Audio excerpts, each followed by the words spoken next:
The nurse's faint chatter could be heard down the hall as preparations began for the night shift.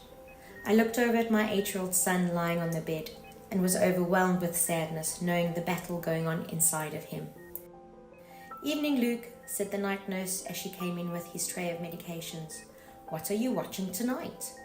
Luke was quiet, feeling tired and overwhelmed by what was coming next as the nurse began to prepare his medication.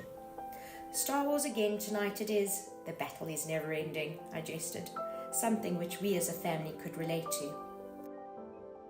"Mom, I don't want to do this. It hurts. I want to go home," Luke pleaded tearfully. Home was a happy place for Luke, filled with friends, football, and lots of laughter. "I know, my Lukey. You are so incredibly brave, just like Luke Skywalker. You can do this," I encouraged him. Soon the beeps of the machines were drowned out by the march of stormtroopers, boots, and the buzz of the Jedi's lightsaber. Luke was fighting his own enemy, the resistant bacteria Burkholderia cepacia, or BC for short. It colonized his lungs, already burdened with cystic fibrosis. The hospital stays were frequent and long. This resistant bacteria had established a home deep inside Luke's lungs. This bug seemed outer-worldly, with an intelligence that outsmarted every antibiotic we tried. The fight, both physically and mentally, intensified. The treatment was ramped up. Luke, like the Star Wars namesake, was also fighting for good over evil. His Darth Vader was BC. "Unfortunately, the bug is not shifting, Juliet.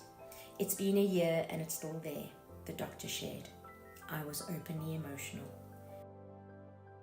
"We strongly recommend we keep trying various combinations of antibiotics," he said. "And then what?" I said despairingly. "What do we do then, when it doesn't work either? How long do you keep fighting?" BC wedged itself deeper into Luke's lungs and deeper into our family. His body became a battleground attached to IV machines as different antibiotics were pumped into his body. Hopes rose only to be dashed. A dark force, BC thrived and defeated every combination of antibiotics thrown at it. Still failing to respond 2.5 years later, we sat again with the consultant. "We need to discuss next steps," he said. We felt defeated. His young life was filled with continued mechanical beeps, finger pricks, isolation rooms, prodding, anesthetics, blood, pain, fear, and frustration. He felt under attack, not only with BC, but by those who were trying to save him. He had lost track of who was now the enemy.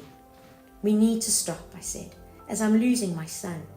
He isn't coping with the intensive treatment. He needs to breathe. Our family needs to breathe." The doctor heard me. The treatment can only be that which the patient can manage.